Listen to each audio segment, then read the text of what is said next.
Hello, welcome. Now, we're just starting out, and I don't know if you can hear in the background. We've actually had gardeners turn up. I live in an apartment block, and we've got a communal garden. And the gardeners come occasionally, and they kind of blitz the entire garden and do everything with the lawnmower and the hedge trimmer and everything. And they're here right now. I don't know if you can hear them in the background. So all the times for the gardeners to arrive, they decided to arrive at 1:30 in the afternoon when I'm doing this live workshop with you. So I'm really hoping that the sound doesn't get too badly affected by that. So tell me, okay, I can see that Jackie has just put in a comment. That's great. So can anyone just type into the chat box there and let me know if you can hear me? I just want to make sure that the sound is working. And I also just want to make sure that this isn't really too much noise in the background for this to even work. So if anyone can just type in at some point that they can hear me, that would be really, really fab.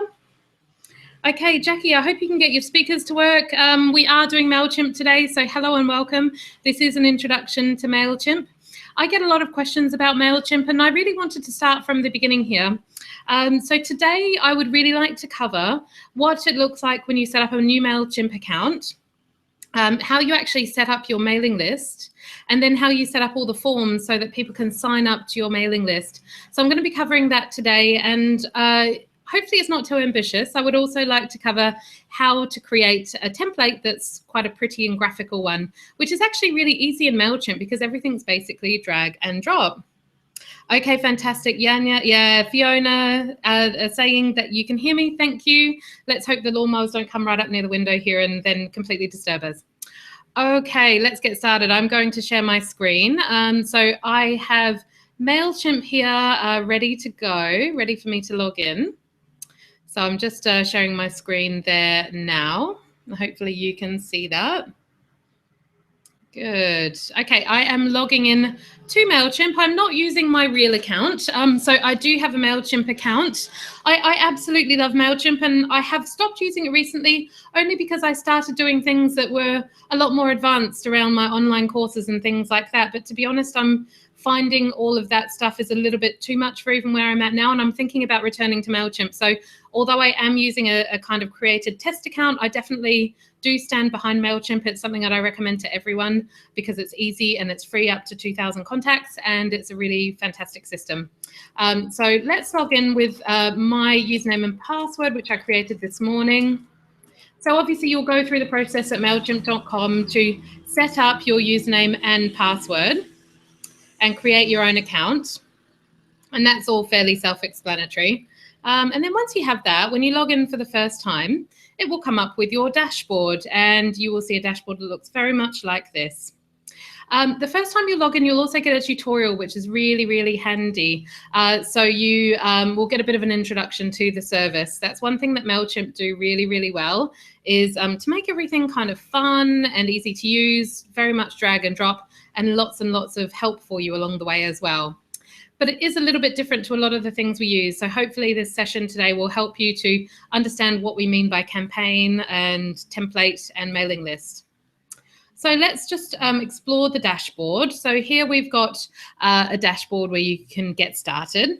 It talks about creating and sending a campaign.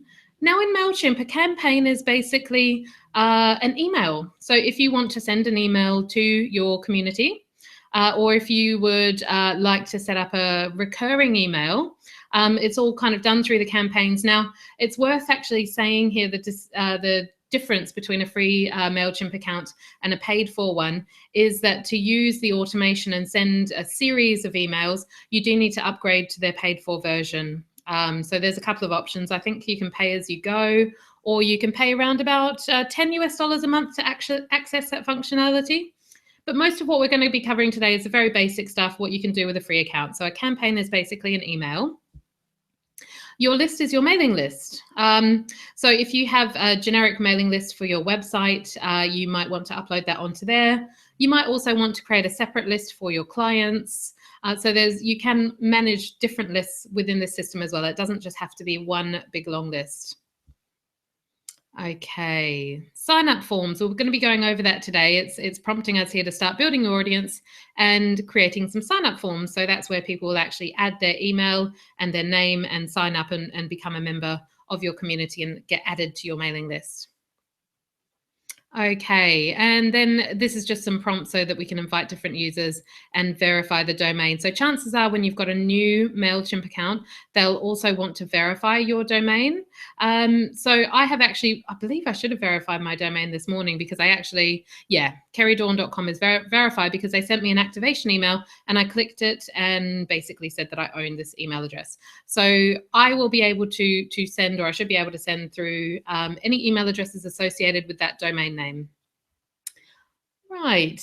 By the way, if anyone has any questions at any point throughout this, do just let me know in the chat box. I'm checking in on that chat box every now and then. So do just shout if you have any questions at all. Right, let's start with mailing lists because really that's the core. We need a mailing list and we need a place for people's names and email addresses to be held. So your navigation for Mailchimp is all along the top, and we're going to be going into the list section.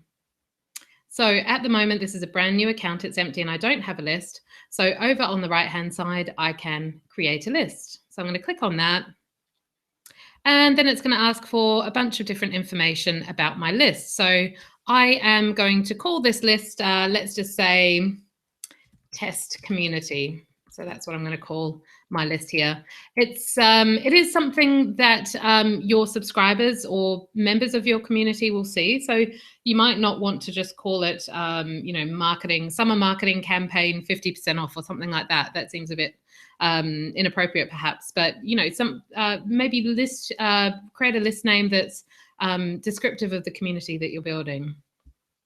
You need a default from email address. So I usually recommend that people actually have two separate accounts, and this is really why I created the info at Kerry Dawn. It's kind of like a generic email account that I am communicating with my lists through.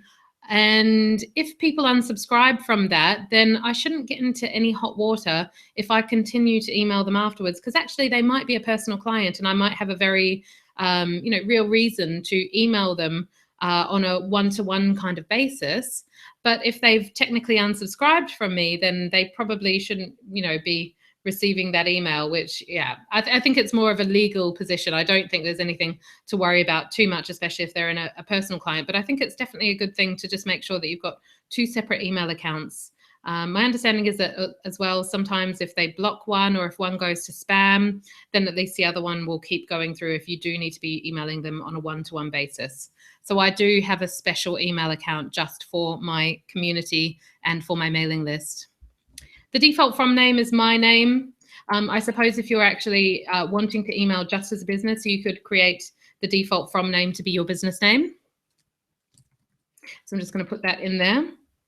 We also need to remind people how they got onto your mailing list. So this is probably a section that you might have seen on some of the emails that you would have received from other people's mailing lists, where it says down the bottom, you are receiving this email because, so we need to put something in there to remind them why they are receiving this email. And it's not uncommon for people to forget, especially if you're not emailing very regularly. If they just signed up for something and then suddenly a month later they're getting an email from you, they might think, who is this person? Why is she spamming me? So this reminder just helps them to realize that they actually, did ask for you to email them. So you'll just type something along the lines of, you are receiving this because, and maybe you say something like, you signed up for my mailing list through my website. You do need an address in here as well. That is actually anti-spam law. You do need some format of address. A lot of people will actually put their accountant's address onto Mailchimp, so that's okay for it to be live. So it's definitely worth having a think about doing that as well. You can subscribe to notifications about this mailing list. So if you have a sign up form on your website and every time someone subscribes, you want to know about that, then you can sign up for either a daily summary or a one-by-one email. So every time it happens, it triggers an email to say, hey, someone subscribed to your mailing list. You can also get unsubscribe notifications if you want to. Might be a little bit depressing. It depends on, how you feel about the whole unsubscribe thing. I know some people can be quite negative or have a negative viewpoint, which I understand because it can feel a little bit like someone's rejecting you in a way. So maybe you might not want to see that. Personally, I don't tend to actually get notifications. I'm quite happy to just come in and have a look at the size of my list and see what's happening every now and then. So yeah, have a think about what notifications that you want to receive and what your tolerance is for receiving the unsubscribe notifications as well. Yeah, Yen is asking, is the address visible to the reader? It is. It is. So that's why I would probably suggest, if you're working from home, use your accountant's email or something like that. Maybe if you're working from a clinic, so for my kinesiology mailing list, it's my clinic address that's on there. And for, yeah, everything else, I tend to use my accountant's email address. So, oh, sorry, office address. So have a think about doing that if you prefer not to have your home address visible. Okay, so we now have a brand new mailing list. I've just clicked save there and we've come back here and you can see that that is empty. So it says here, view subscribers, but I haven't gotten it yet. What you can do though, if you have got a list of people and you're ready for them to be added, you can actually import them in quite easily, depending on the format that you've got them in. So for a lot of the clients that I've worked with in the past, we've actually imported an Excel spreadsheet, or we have to save it into a CSV file, but that's as simple as in Excel, just going File, Save As, and choosing a CSV format. And then it allows you to import them. So if I just clicked on Import Subscribers, you can see I could do a CSV file, which is basically an Excel file, a type of Excel file. So if you have a mailing list in Excel, you could do that. You could also just copy and paste as well. So you can copy and paste the name and the email address in just as text, and that will also work as well. So have a think about importing anyone that you already are communicating with. When I first started out with my practice, I imported my existing clients. I imported all of the student cases that I'd been working with in college. And then slowly over time, I started to build that community by getting new subscribers through my blog. So that built over time. Okay, I'm just going back to the dashboard now. So that's the area you're going to be getting your subscribers imported from. Now, if anyone does need to do this, and I am actually thinking about doing a follow-up session in a couple of weeks that will go into a bit more kind of intermediate level stuff, then do just post that in to the chat here or drop me an email, and I can have a think about incorporating that on our next session as well. Okay, another way to add subscribers, if you don't have a big long list that will take absolutely ages to type in, you could also add them one by one. So under this little box here, add subscribers, you could just literally click the drop down and click add a subscriber, and then you can just type their information into there. So I'm just going to click and do that now. So let's just say that I want to subscribe myself to this email list. So I'm going to use another email address I have. Okay, and so you would basically type in their email address, type in their name, and then just notify the system that you've got permission to email them. So I always think that if they're a client of yours, then you know they're working with you. So I always think that that is permission in itself. And if they don't want to hear from you, they'll always unsubscribe, and there's no problem with that at all.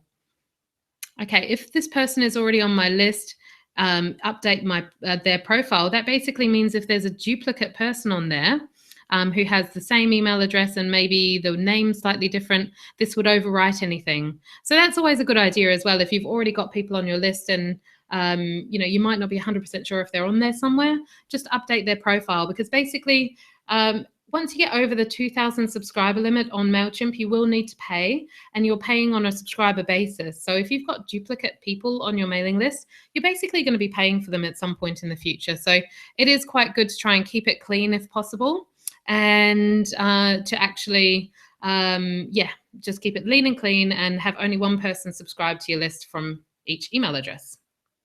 Okay, now I'm going to click subscribe, and that has basically added a single person onto my mailing list. So as I say, this is quite handy. Say, for instance, if you've just enrolled a new client, you just need to pop them on the list there. You might also be at a networking event, or maybe you're at some kind of trade show or something like that. You can download an app. I believe there's an iPad app where you can have a sign-up form and people can be added, or you could just go straight into this and add a subscriber here as well. So if you need to do it manually from the back end, then this is a really good way to go about that. Okay, so Caroline's just said, yes, please, can we go over the import? That's absolutely fine. I'll make a note of that. I'll make up a dummy spreadsheet next time in a CSV format, and I'll show you how I do that, and we can go over the import process. It really literally takes only a couple of seconds, as long as it's in the right format. And Jackie is saying, could you add emails from Google Mail? That's a good question, actually. You definitely could. You basically just need to download your emails from Gmail. So off the top of my head, I haven't done that, and I don't see why there wouldn't be a way to export them from Google. I think it would probably be in the contact section. So maybe I'll put that in for the next session as well, just to have a look and double check on how you would actually export them from Google. Okay, so that's how you're going to be adding your single subscriber onto there. Now, we also just need to add some sign-up forms. So these are the forms that will link up to any boxes on your website.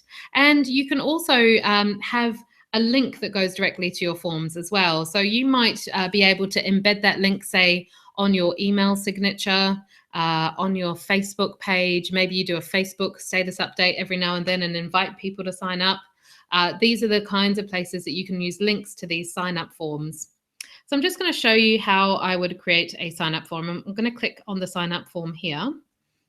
Okay, and I usually just use the general forms. I find that that's more than enough. So I'm just going to click select under general forms, and that will load up the normal form. Now you can see here, this is where it gets kind of confusing in terms of the navigation of Mailchimp. I mean, generally speaking, it's very easy to use because it's drag and drop, but people do tend to get lost. And this is one point they do tend to get lost. We've got our sign up forms here, but then you'll notice under create forms, you've got a drop down box, and this will take you to different parts of the sign up process. So we're starting with the sign up form, which is basically the first step. If you imagine yourself in the shoes of the person who is signing up to your mailing list, this is the first stage that they would see if they clicked on a link. So they would be entering their email address, their name, and then they would be hitting subscribe to subscribe to your list. Okay, so then it takes you through the next stages in this drop-down menu. So the sign-up form with alerts.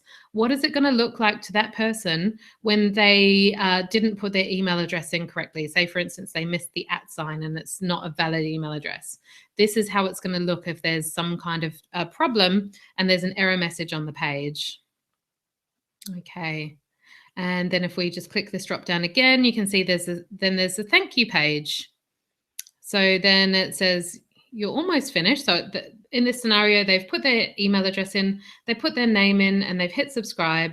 Now it's popped up with a thank you page saying, almost finished. We just need to confirm your email address. Go and check your email and click on the link. Okay, so we can personalize all of these, and we're going to go into that in a moment. I'm just introducing what we've got in this menu. Then we've got your opt-in confirmation email. So this is the email that goes out to the subscriber that says, thanks for signing up. Thanks for your interest. Just confirm your email address. So you probably will have seen some of these coming through your email if you do tend to sign up to different people's email lists. And actually, this is something that some people don't actually personalize. So you start actually seeing when people are using Mailchimp because it might look very much like this. Okay, so that is the email to say, please confirm your email address. Got an opt-in confirmation just with a captcha as well. So that's basically if there's anything going on that the system's not 100% sure if this is a real person signing up. So is it a bot? Some kind of hacking program, hacking process that's trying to just load up your email address with lots of email. Very unusual. I've never seen any problems with that at all. But basically, if something like that was going on and the system had a red flag, it would be saying, actually, before we subscribe, we just need you to confirm that you're a human. And usually there will be on a real page, there would be something for them to read and just type in the numbers or something like that. Okay. And then on this drop down again, we've got the confirmation thank you page. Now, if you choose to, you can use one of these. Okay, so the subscription's confirmed and thank you for subscribing. So we can personalize all of this. So that's the next stage in the process. They've clicked the button, they've confirmed they own that email address, and now it's saying, Yep, your subscription's confirmed. Thanks very much. There's one more that I often use as well, and this is the final welcome email. So the first email they'll get is the confirmation email inviting them to click sign up. And if you choose to turn it on, the final welcome email, if I can load it there we go. This is the final one that comes through to say, your subscription has been confirmed. It's pretty much a redundant email unless you're actually using some kind of guide, ebook, meditation where you actually want to deliver something to someone as a thank you for signing up. So you might have noticed that on some people's websites where they say, where they'll say, sign up to my mailing list and you'll get this free audio meditation as a thank you. And this is where you would deliver that. So you would be editing this and putting in a link to your audio there. Okay, so Fiona is saying, do we set up all of these or just choose one option? We do set up all of these, but don't worry, we're only personalizing one, and then it takes the design across to all of them, so it's very consistent. So we are going to go into actually personalizing these now and making them a little bit prettier. But you probably do need to go through in terms of the text and just think about what you want to say, because it will work absolutely fine if you want to leave it like this. And this is all the default text. So don't get too worried if you don't have time or you don't have the inspiration right now to actually, personalize the text. But at some point you might want to do that, especially if you're doing some kind of opt-in process where you're delivering an ebook or you're delivering an audio or something like that. Okay, so let's just start from the beginning again. So we're going back to the sign up form. Okay, so this is the first stage where people are actually going to enter their email and their name. And up the top here, you've got the possibility of using some kind of image or a banner. So at the moment, it's just called Test Community. I'm going to use an image here. This is something that I often do.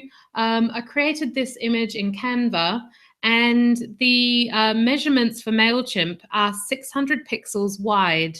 Doesn't really matter how high you go, because there's plenty of room for it to expand in terms of height. But 600 pixels wide is the image you're going for if you're looking for a banner image at the top. And I'll show you what I mean by that. I'm going to upload an image now. So I'm going to hover over here, click on Use Image. And then I am going to browse from my computer. So I'll click Browse. And I have a Mailchimp banner here. So for those of you who will have received my email reminder this morning, you will have seen this is the same banner that I used through Mailchimp this morning. I did actually have to revert back to Mailchimp this morning. I was saying at the start how I was using a different system and I was thinking about going back to Mailchimp. I had so many problems trying to set up the registration process for this workshop. I actually returned to Mailchimp just for this workshop. So that's why I had a banner created in Mailchimp, if you're wondering. I'm kind of between two systems at the moment. And I think I'm going to take my own advice and go back to Mailchimp. Okay, anyway, I've got my image here. It's a JPEG image, and I'm going to click Open.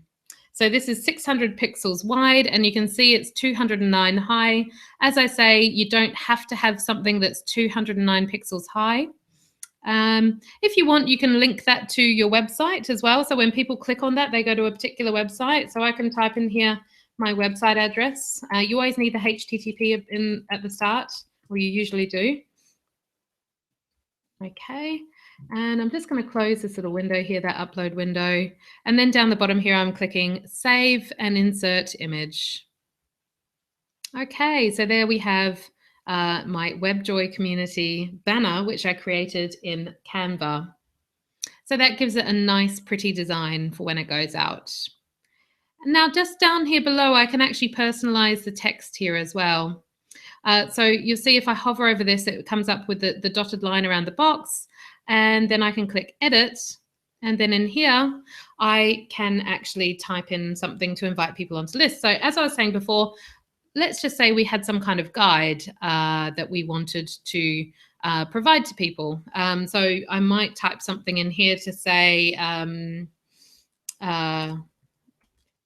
enter your email below to receive your free meditation and weekly tips to improve your energy, or something like that.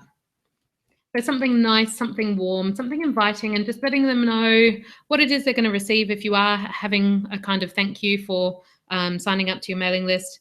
and then also a little bit of information as to how they can expect to be communicating with you. So should they expect a fortnightly email, a monthly email, or just every now and then whenever you're feeling inspired? So maybe give them a little bit of an expectation around that. You can insert other images in here. So quite often people will put in an image for, say, their signature and a nice, they might scan in a nice handwriting kind of signature, or create something in Canva. And you would do that very much like Microsoft Word by clicking on the image button on the toolbar here. So if I click on that, and then just like with the Mailchimp banner before, I would be able to upload a new image. And once it's available here, I could just click select and it would insert it in. So you could actually put other images in there as well if you wanted to. And you can also personalize the text as well. So if you wanted to have some kind of subheading, maybe it's, meditation to reduce stress. We might actually make that into a subheading. So I might say that is, we haven't got heading 2 in here. I might make that bold, and I might actually increase the size on that. So very much like Microsoft Word. It's very much aligned with that. And then I'm going to click Save and Close. And then I have a bit of an intro here. So I'd probably make that a little bit prettier if I was going to do a little bit more around that. So have a think about that. Okay, on this, so at the moment we're on the Build It tab on our sign up form. We can also go to Design as well, and we can choose a different color here if we wanted to. So if I wanted to choose a different color, I might know the actual code I'm looking for here. I could just insert that, and that's now exactly the same as my background color on my banner, so it all blends in very well. If you're not 100% sure and you don't have your brand colors, you might just want to pick one of the colors here from the color picker, and you can just slide that up and down to see all the different colors available. So I'm just going to change that back now because that's gone to some strange color. DF is the color, the gray that I'm using there. There we go, that's back to the way it was.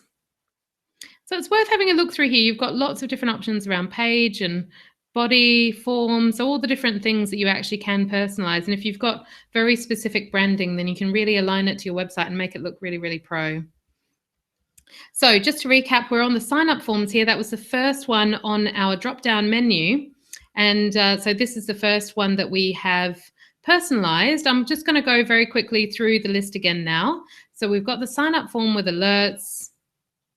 Now you can see that that's actually kept the branding. So Fiona, that's what I meant by we personalize one and it carries that branding all through all of these different forms here. So we've got the sign up form with the alerts. We've got the sign up thank you page. So this is the page that says, look, we're almost finished. We need to confirm your email address. Go and check your email and click on the link. Again, you can personalize that if you wanted to, especially if you're sending an ebook or something like that. You might just say, go and check your email, click on the link, and then you'll receive your ebook shortly or something like that, just to manage expectations around the process, because people might not be familiar with the process of receiving whatever it is that you're sending to them. Okay, going on to the opt-in confirmation email. Just to recap, this is the first email that they receive from you, and this is where they need to confirm their email address. And that is actually by law, they need to do that. So generally speaking, it's what they call a double opt-in, where they have to confirm themselves before they will be on your list. It's just to stop people, I think, from just signing anyone up as a joke or, doing anything kind of untoward with someone else's email address. You've got lots of options around here. So it's automatically put in who it's from because you entered that before on the list. So that is your sender name, your sender email here. And then it's given you a subject, list name, and then please confirm subscription. I always think that's not very user-friendly, so I like to change this one. So I usually put something like, one more step, confirm your email or something like that. It just seems a little bit more human in a way. Again, you can personalize this in exactly the same way as we were doing before. Click on edit to open up the editing box and then just change all of the text in here. Change any of the formatting around the text to make it look prettier. Okay, so Fiona's saying it doesn't seem to have an option to change color. The bit under design on my screen is blank on my screen, so that's interesting. How odd. So Fiona, do you want to just type in if you're seeing something completely different to me? Because I did go into that background color and I think that was on the design section. So let me know if you followed the same kind of process or if you're referring to a slightly different design area. And I'll come back and have a look at that, your response in just a moment. Okay, so here we are with the opt-in confirmation. So we've just personalized that one. We're going to go to the confirmation thank you page just to see what that looks like now. So that's once the person's clicked the email and said, yes, this really is my email address, then this page loads just to say thanks, it's confirmed. So another way is actually to put your opt-in on this page as well, but I wouldn't recommend that if you're linking your Mailchimp account up to a box on your website. So if they're not specifically using this form to sign up, then I wouldn't recommend putting your ebook or your meditation or anything like that on this bit, because they might not actually see this bit. If we link your Mailchimp account directly to your site and use a subscribe box on your website, it kind of cuts out some of this. So that's not the best place for your opt-in. Okay, and the final bit is the final welcome email. Now, first things first, we need to turn this on. And I don't think I said that before. So let's just make sure that we turn this on. And I only really recommend this, as I say, if you're delivering something to people. So I'm going to switch it on because we're delivering something in this scenario. And if I just scroll down from here, then you can see I've got the ability to edit just as before. And the only difference really in here, if I was delivering, say, a meditation audio or something like that, would be to say, you know, thanks for signing up. Here is a link to your audio. Obviously, you'd make it a lot friendlier and a lot nicer. And then, you know, might be a link like that, audio. So when you actually create that link, it would go to the page on your website where you're hosting the ebook, the audio, or whatever it is that you're wanting people to download. That's the most simple way of delivering something to people, is to host it probably on your website through with a link straight to that. Now, just to show you, if you need to know how to actually create this into an active link. So I've typed in there the website address. And all I need to do is click on this little chain icon here. It's like a little link button, and that will pop up and it will ask for the website address in there. So you just pop the link in there. So I'm just going to copy that and then click the link and then paste. Okay, and then insert. So that's now an active link. So that is how they would be receiving the audio file. Click save and close. And as I say, by switching on this welcome email, it really doesn't matter whether you're asking people to sign up to your mailing list through a link that will take them through these forms and will look very much like this, or whether you link it to your website and it's using a different kind of box, because this email is landing in their email inbox. So they will always receive your audio or your ebook or whatever it is that you're giving to them. Again, on this final welcome email, I just personally like to change the subject, but that's just my personal preference. So I would probably say, you know, something like, here is your free meditation. Something like that. Seems a little bit more human that way. Okay, so Fiona's saying, I'm looking at the build it and design it page and it just looks like white space, whereas you have options to choose. That is really odd, and I'm not really sure why that would be happening. To be honest, I have never seen that happen before. I have just set up a basic free account. I'm not paying for anything. This is a test account for the demonstration purposes of this.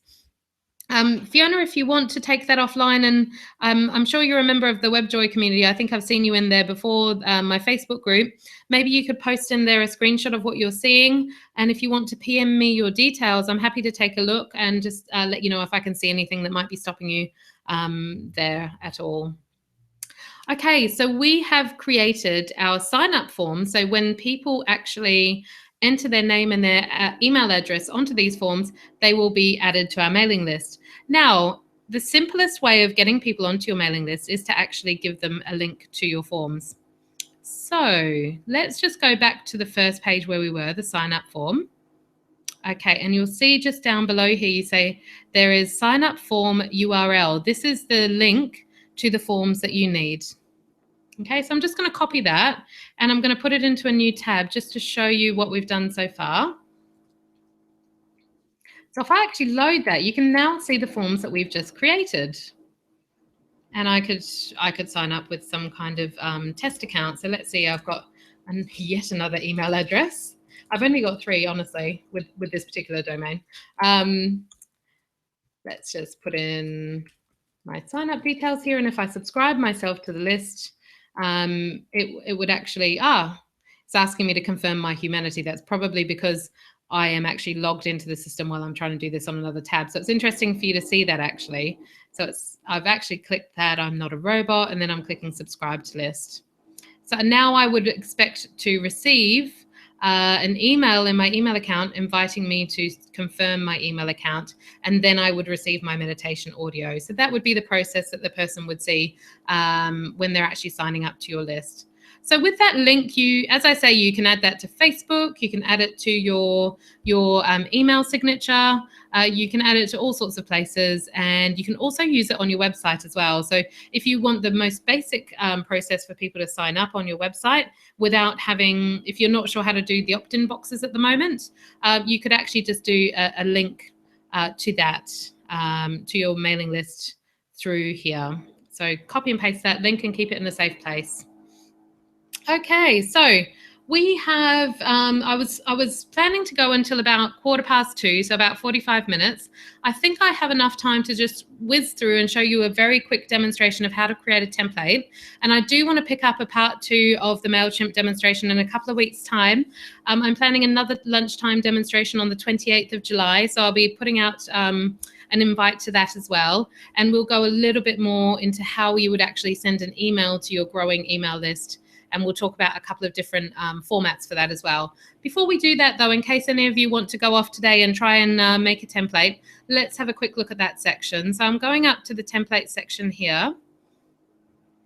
And this is where you basically create a template for how you want to send out most of your mailings in the future. So this is just an easy way of you not having to think about how you want to design your email every single time you send an email to your community. Okay, so we click on Create Template on the top right. Okay, so Jane's saying, just checking, there is no embedding this as a plugin on the website, right? I'm not demonstrating embedding this as a plugin on the website. I can certainly do that next time, and there's no reason why you can't do that. It's just probably a little bit above the basic content that we're doing today. So I'm very happy to do a demonstration of that. It's really not too hard to do it all either. So if you have the right plugin, you just link up Mailchimp and it's very easy to do. Okay, so I went into templates and I have clicked on create template, and it comes up with this suggestion as a starting point. Now, what I'm going to do at the moment is show you how to create a template that's a graphic version. Okay, so we're not talking about the plain text that you receive, but this is a pretty email with graphics. So we've got a 1-column template here. Which has a kind of rough layout, just 1 column with maybe a big image and a banner at the top and a bit of text. You can see there's some variation in all of this, though. You can have 3 columns with some images. You can have ones with blocks down the bottom. So all of the stuff that I'm showing you for this simple demonstration, you can take that and experiment with some of the more sophisticated layouts that are available here. It's the same kind of process for each of them. So I'm just going to click on the 1-column drag and drop template here and click select. Okay. I'm going to close that. So that's just a little bit of a training update that's coming in. You can learn a little bit more about inbox inspections. I'm not going to do that right now. That's coming up because I've got a brand new account. So it's just suggesting a few things, and you'll get the same thing if your account is brand new. Okay, so at the top here, we've got the possibility of adding in a banner if we want to. So I'm going to match this up very much to the way I have styled my sign-up forms.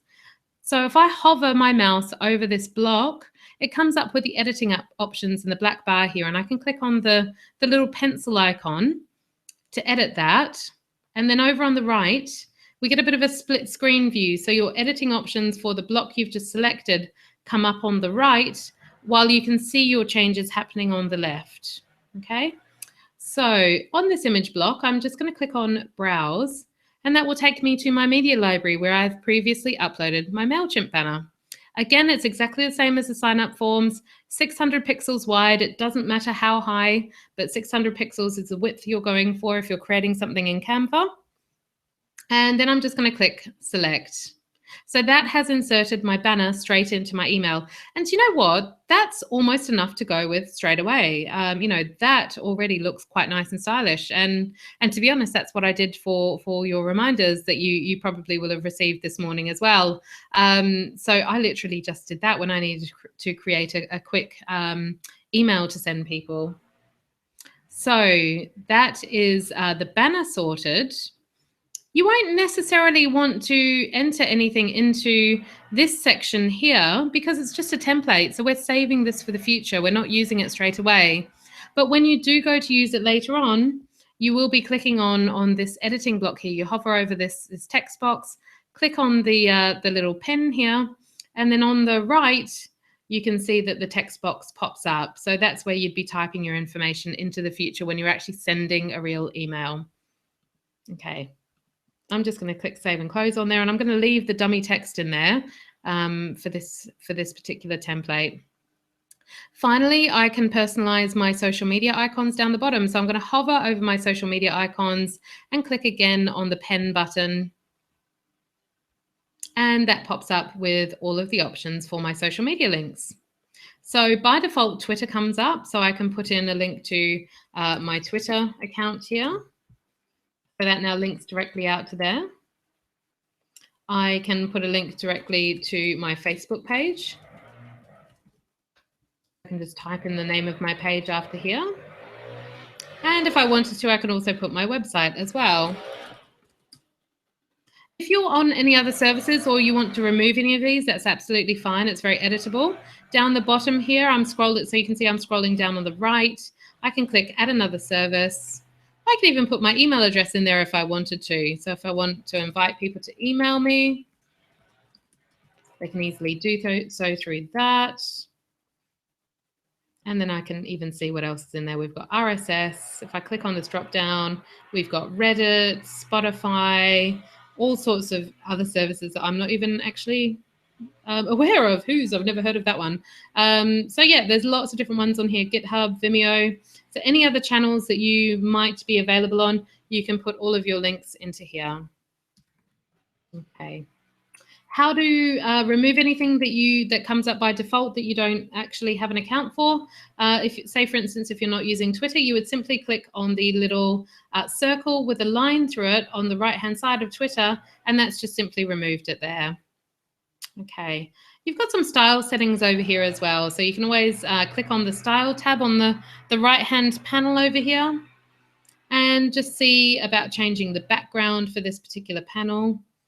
Let's just see. So I could actually create a red background there if I wanted to. I wouldn't actually do that. But if I had branding colors, I might want to think about what I want to put on the background for that bit. So you can actually change all the stylings in there as well. And you can change how the icons actually display in here as well. So for instance, is the layout full width? Is it aligned on the left? Is it centered? So lots of different options here. Icon styling, solid, outlined. So have a little play with all of these settings and see what you can find and see if you can create something that's really aligned with how you want things to look for your business. So I've just clicked Save and Close on that particular section there. So I've added all of my social media accounts onto here. I've changed the styling and I've clicked Save and Close. So this is just a really, really basic template. What we have here then is a personalized template with my banner up the top and my logo. I've got the space to type in, a little email to people, and I've got my social media links down the bottom. So if you're using a different layout template, we clicked the one column template. If you're using a slightly different one, when you actually go to personalize things, it's very much the same process. You'll just be hovering over the block, clicking on edit, and then changing things in there and experimenting. So have a go. You really can't go too wrong. It's really user-friendly, this system. Okay, so we're halfway through creating a template. We've just personalized it. We've chosen the layout. We've personalized it. Now I'm going to click on the bottom right here where it says save and exit. So click on that. And now it's asking me to name my template. So let's just say this is my mailing list template. And then I'm going to click save. So I now have a saved template. So now here under my template menu, when I go to email my list in the future, my mailing list, I can literally select that template, pop the text into the middle, and I don't have to worry about putting in the icon and putting in the social media links and all that kind of stuff because I've done it once and I can keep reusing it again and again in the future. So that is a very quick tour of Mailchimp. It was a very short introduction. I just wanted to give you a very basic introduction. If you have any questions at all, if you're not here live on the call, you want to ask any questions, and feel free to come over to the WebJoy Community Facebook group and ask it in there, and we can carry on the discussion in there. As I say, I'm looking to do a part 2. And I think I'm probably going to focus on how to send an email to your mailing list. We're going to be covering how to send a pretty graphic email, how to send a plain text email with no graphics at all. And I'm also going to be looking at how you would automatically send out your blog posts once they're published on your website. So you can set it up to do that. So I'll go over those few options in the next session as well. So as I say, that's going to be on the 28th of July in 2 weeks' time, again on a Thursday afternoon, and I'll send you all an invitation to that. So I hope this has been really, really helpful. Thank you so much for everyone who's been on the call, and thank you for the questions. It's always nice to hear, where you guys are struggling, so I can personalize things a little bit more and make it really relevant for you. So thanks very much, and I look forward to connecting with you on Facebook and hearing your thoughts. Bye.